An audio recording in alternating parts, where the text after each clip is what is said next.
Conversa de classe com Maíra Tangerino. Mentes únicas em conversas plurais. Olá, pessoal! Que alegria ter você aqui em mais um Conversa de Classe. Eu sou a Maíra Tangerino e você já sabe, eu sempre trago aqui um tema muito interessante para a gente conversar. E, gente, eu já estou impressionada aqui com o nosso convidado de hoje, tá? Ele é uma pessoa que transita com maestria entre as salas de aula da educação básica e a função de embaixador do Duolingo, ao estudo aí avançado em Harvard e ao universo das grandes comunidades digitais de aprendizagem. Eu estou aqui com o Felipe Ferrão, ele é educador, empreendedor e um entusiasta da comunicação sem fronteira. E, ó, fazer um parênteses aqui, viu? Ele já me ensinou um monte de coisa aqui nos bastidores e vai ensinar pra gente aqui na entrevista. Eu combinei com ele que a gente começa começando, então eu vou mandar aqui a primeira pergunta. Felipe, você possui uma trajetória acadêmica sólida em instituições como a Unijorge e Harvard, mas também carrega a marca de ter sido um autodidata premiado, tornando-se um embaixador de uma plataforma global. Eu quero te perguntar o seguinte: como que esse seu encontro pessoal e diverso com o conhecimento moldou a sua visão sobre o que significa, de fato, ensinar e aprender uma segunda língua no Brasil de hoje? Felipe Ferrão, com muita honra, com muito orgulho, bem-vindo ao Conversa de Classe. Oh, Maida, it's such a pleasure to be here with you. And I'm pretty sure that this interview is going to help many people, a lot of people. So thank you very much for this invitation, for this opportunity to be here with you. Muito obrigado, estou muito feliz. Mas respondendo agora a sua pergunta, essa pergunta ela vai no core, no centro ali da minha vivência com o inglês, com idiomas, né, com diferentes línguas. Eu falo também espanhol, um pouco de francês, e sou entusiasta pelo esse mundo linguístico, né, pelo mundo das línguas. E para mim, a língua, ela é viva. E com a minha perspectiva que eu pude desenvolver a partir desse meu início, desse meu percurso ali, de aprender inglês de maneira autodidata, eu pude ver e pude enxergar o inglês ainda mais como essa língua viva, essa língua de prática da vida real.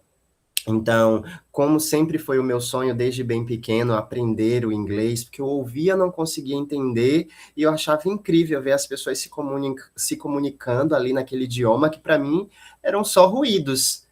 Então, eu fui desenvolvendo aquele desejo, aquela curiosidade, e passei a tentar descobrir mais, a tentar associar as palavras com os significados, e para mim, a minha experiência, ela mostrou que o inglês, ele pode ser algo democrático.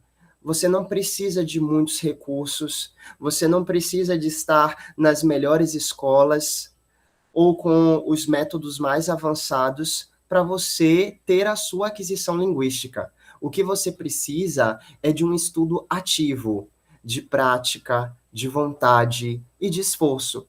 E foi isso que eu fui aprendendo aí na minha trajetória com o inglês, e também aprendi muito e observei, né, com essa prática, que o aprendizado é muito sobre a constância. Quando você é constante ali naquele seu empenho, naquele seu estudo, não é muitas horas por dia, mas um pouco tempo durante, né, a semana, todos os dias da semana, você vê o progresso. E eu vi o progresso. E também me expondo, né? Me expondo a ambientes que eu poderia falar o inglês, que eu poderia praticar, e eu desenvolvi a língua. Então, hoje, a partir dessa perspectiva autodidata, eu consigo entender que o inglês é para todos, sem distinção. Não somente o inglês, mas o aprendizado de idiomas. Basta você querer e você fazer os esforços necessários para que você alcance seu objetivo. É nisso que eu acredito. E sabe, Felipe, eu estou há 3 anos, né, apresentando conversa de classe. Você é a minha entrevista de número 232. É, Uau! de vez em quando eu solto essa curiosidade aqui, porque o programa era para ter 20 entrevistas, né? E hoje eu cheguei na 232 e fui continuando. Congratulations! And you are Thank doing you such so an much. incredible job. E uma coisa que eu falo, né, e que eu tô vendo em você, o teu olhar brilha quando você começa a contar da sua experiência, da sua perspectiva, né? E acho que isso é uma coisa que a gente valoriza, porque também as perguntas que a gente traz aqui, elas trazem um pouco de provocação, né? E eu queria até aproveitar esse gancho para fazer uma provocação aqui para você, né? A gente sabe que a educação básica brasileira, ela tem uma demanda crescente pelo bilinguismo, né? Se a gente olhar há alguns anos as escolas que ofereciam 2 ou 3 línguas, acho que praticamente triplicou até mais, né, esse número. Verdade. Mas muitas vezes eu acho que a instituição ela acaba esbarrando naquela coisa da gramática, sabe? A gramática normativa em detrimento da comunicação real. Queria saber você, né, com a sua experiência em currículos internacionais, você tem experiência assim, experiências muito significativas, Oxford, Cambridge, aparecem aí no seu currículo. Qual que é a chave para a escola brasileira sair desse ensino de idioma mais mecânico e como que ela consegue construir efetivamente um ambiente de aquisição linguística? Perfeita a sua pergunta, o seu questionamento. Quando a gente olha para o cenário mundial, nós podemos ver que o Brasil, no sentido de bilinguismo, ele está muito aquém de outros continentes, de outros países. A gente percebe que as crianças em diversos outros países, elas já começam ali desde muito pequenas falando inglês de uma maneira muito natural. E é necessário que a gente se questione onde estamos falhando. Por que que isso não se reflete, não acontece aqui no nosso país? E trazer essa questão do foco na língua normativa, na gramática, ali na parte matemática da língua, né? Eu encaro muito a gramática como a matemática da língua, porque vai trazer as fórmulas, vai trazer as regrinhas, mas o que que acontece? A gramática, ela não é inimiga da aquisição linguística de maneira nenhuma, mas ela não deve ser o foco principal. Ela não deve ser o principal personagem. Ela não deve ser o centro das atenções nesse processo de aquisição linguística.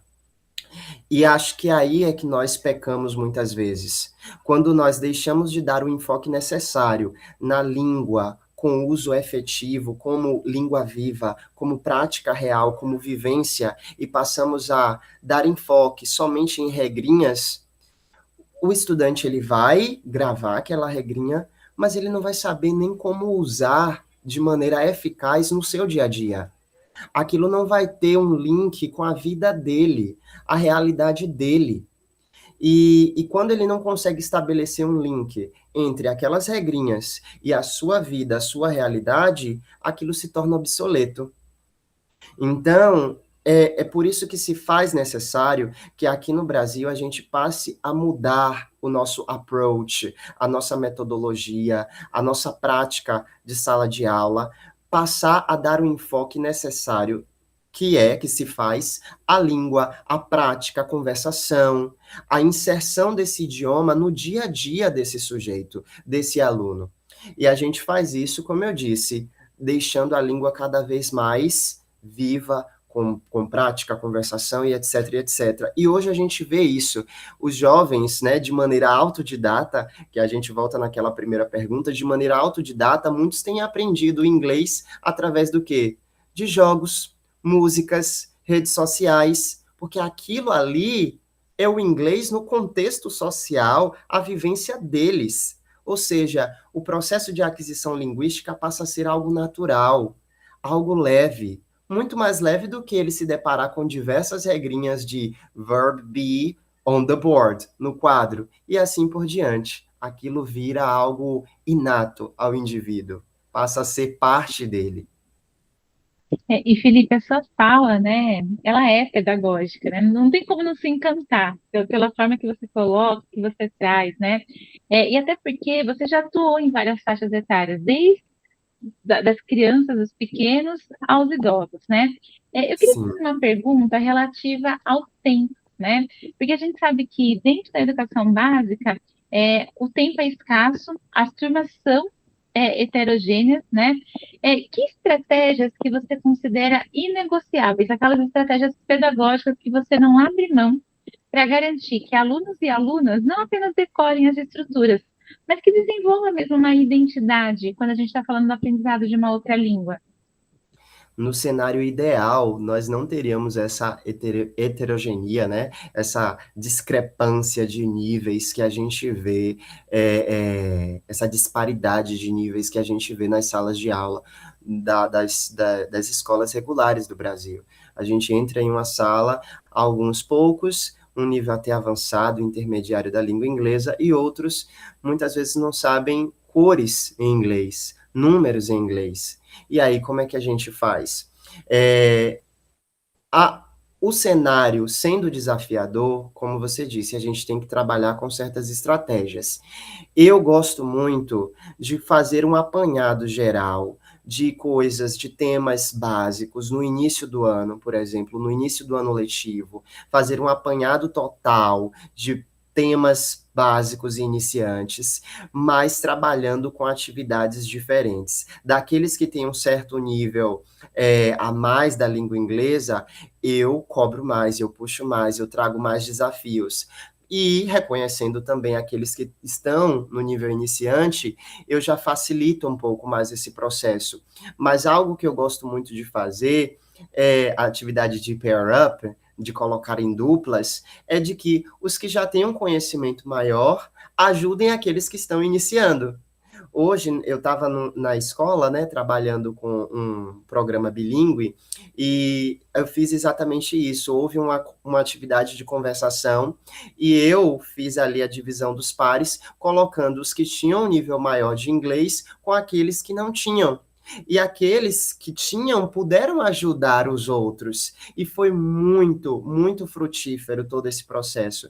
Então, é isso que eu acredito. A gente tem um desafio, os professores têm um desafio enorme, o tempo é escasso, as turmas são heterogêneas, mas se a gente usar dessas práticas de utilizar o que a gente tem ao nosso favor, os alunos com conhecimento maior ajudarem aqueles que estão iniciando, e facilitar e ter esse feeling de saber onde a gente pode puxar e onde a gente deve pegar mais leve. Eu acho que as coisas podem fluir muito melhor. Magnífico, né? Que objetividade na resposta, né? E que faróis aí, né, que você traz para quem está assistindo aqui a entrevista. A gente está caminhando aqui para o finalzinho e eu quero fazer a pergunta de milhões aqui para você, né? Você também é empreendedor educacional, né? E entender, a gente sabe que exige assim um pragmatismo da gente, né?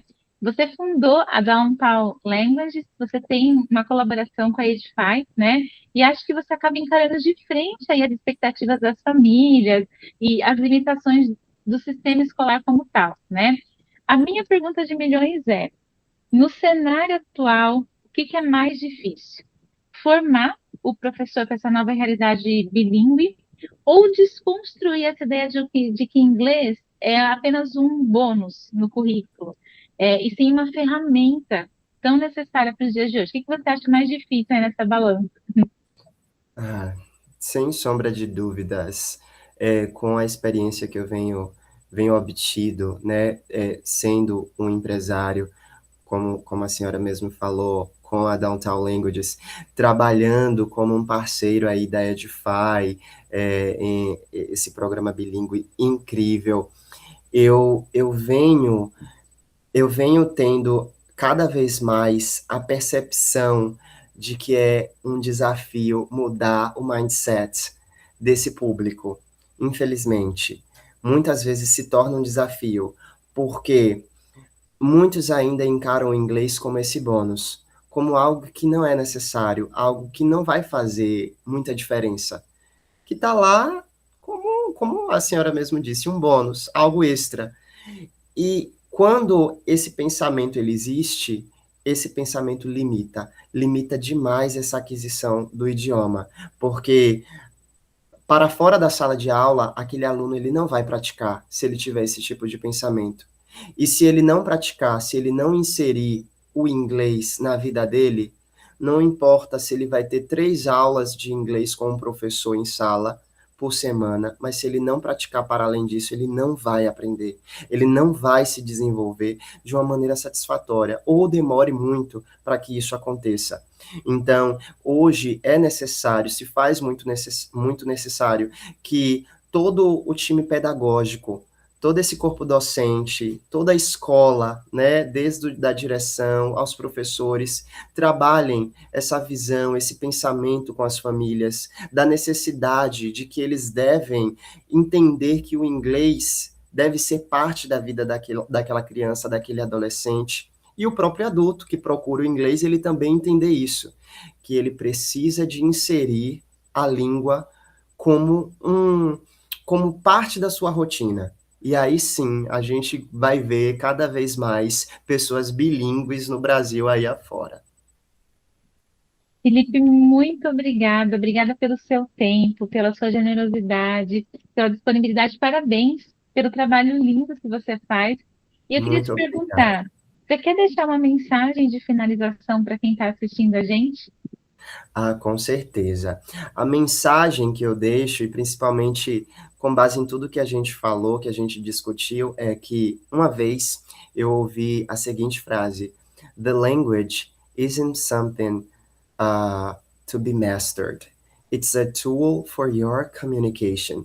A língua não é algo que você deve ser um mestre, que você deve buscar a perfeição. É uma ferramenta para a comunicação. Então, que cada vez mais todos entendam que aprender um idioma não deve ser só sobre regrinhas ou só sobre uma pronúncia perfeita, mas que deve ser sobre se fazer entendido e entender os outros. Utilizar essa língua como parte da sua vida. E é essa a mensagem que eu deixo, e não desistam. Don't give up, keep on learning, ok? Beautiful, Felipe. Thank you so Thank you much. very Thank you much. so much. E pessoal, a gente se vê no próximo Conversa de Classe. Até mais. See you.